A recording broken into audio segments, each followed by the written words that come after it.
Theo Rhetical. I'm the drag son of Heathen and Genesis, and we're in the House of Eden, and it's the first all-king house in Vancouver. I'm a two-spirit Indigenous drag king. I'm Peepeekisis Cree Nation and Métis, and I've been doing drag for about 1.5 years now. I love being in different in beautiful things. I love hearing flowing sounds. I feel very warrior.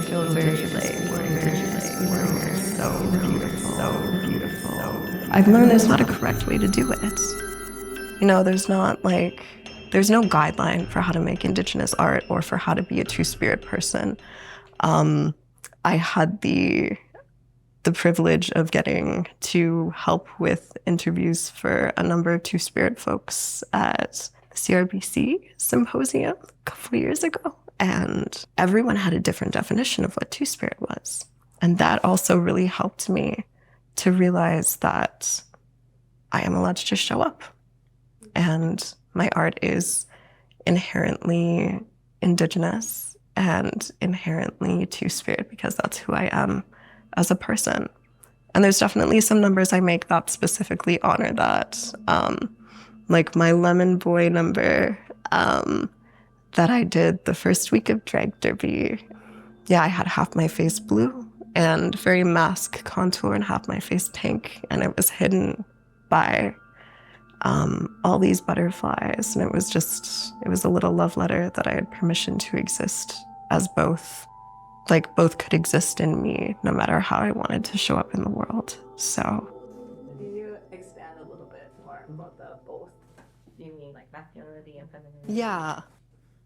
Yeah, I feel like I've always felt very boy, but I didn't know what that meant. I just felt like my body was wrong from when I was like literally always. I've always felt like my body was wrong. As it started to develop, I wore sports bras like the second anything was there. And I realized I didn't really relate to a lot of the stereotypes of masculinity, a lot of like the harshness, like aggression and bros being bros, you know, like that's not all it is, but that's really just in the sphere of the world. It's very important for me to retain that softness and that, I don't know, I love having long hair and I love wearing makeup and a skirt and I love having really broad shoulders and I want to be super hairy, you know, like it doesn't matter. It doesn't matter. So it's everything and it's nothing because it's just me.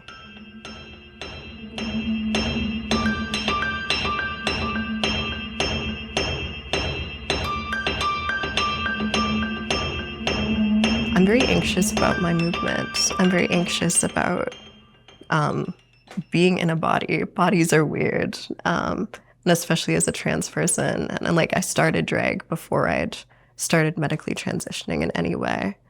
I felt very insecure about how I saw myself moving when I watched videos back of myself performing. So very quickly I realized if I wanted to feel comfortable and confident, I wanted to perfect an aesthetic. And then I realized that the entire face was just an open canvas. And I start at my forehead and I do it in chunks. I'll do my forehead and then my eyes and then my cheeks and then the jaw, and each take like 45 minutes to an hour.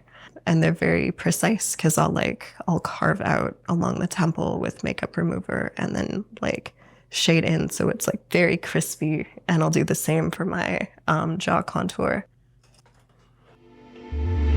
Oh God, yeah. That mug took like 4 hours. So it depends how much color, how many rhinestones I'm putting in. And it gives me time to think about what I want it to look like. I never really go into it with an idea. I just go into it with a color or an energy that I want. And it's really exciting to watch it happen because I don't do a lot of art without really intense planning. And I feel like getting to work on my face is the space where I get to just create what's in my heart. So it's definitely my favorite part of drag.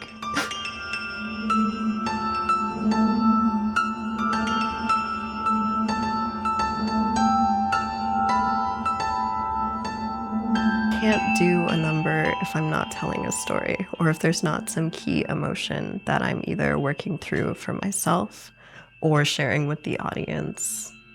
I realized that this art form was a space where, like, I could see the number in my head, and I see it, like, in my brain, like, me performing it with all the different steps, and, like, I know all the moments.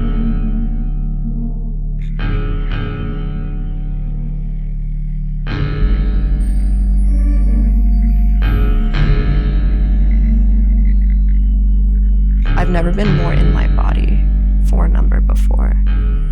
I found that there was a lot of power in choosing to show violence in a way that is on my own terms and that is safe and that everyone gets to be warned about, and that ends beautifully with me in my power, but still sad and like stuck. I don't know. It really did something for me. That healed something massive for me. I wasn't really ready, and there were so many moments of like slowness, especially at the end as I'm just standing there. Yeah, I think that's... Art is healing. Art is a space where we can create what we need for ourselves, and the right people who see it and need it too will understand.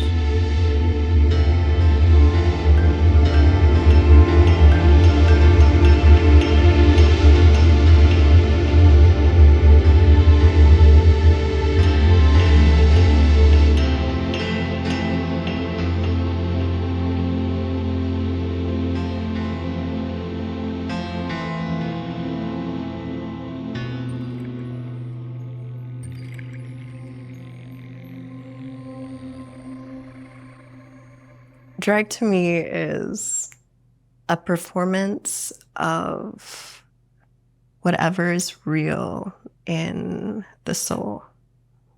It's me as a person at my like highest form of like imagined beauty and emotion, like emotional realization. It's that space where you can just exist and feel all the things that you need to feel and look however you need to like be your truest self. It's so amazing how unique everybody is. Like, literally every king in this city has such a distinct style and a distinct like way of being. And I admire everybody so much. I'm so inspired by everyone. I'm so in awe. It's like, it's really magical to be a part of this space. And sometimes I still feel like, why am I here? It's just been a year and a half. I'm so baby.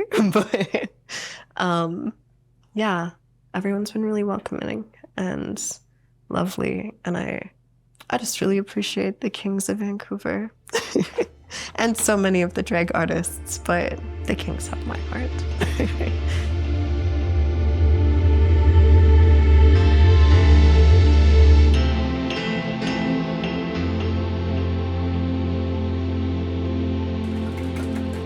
One last question. Do you know who's on the next episode?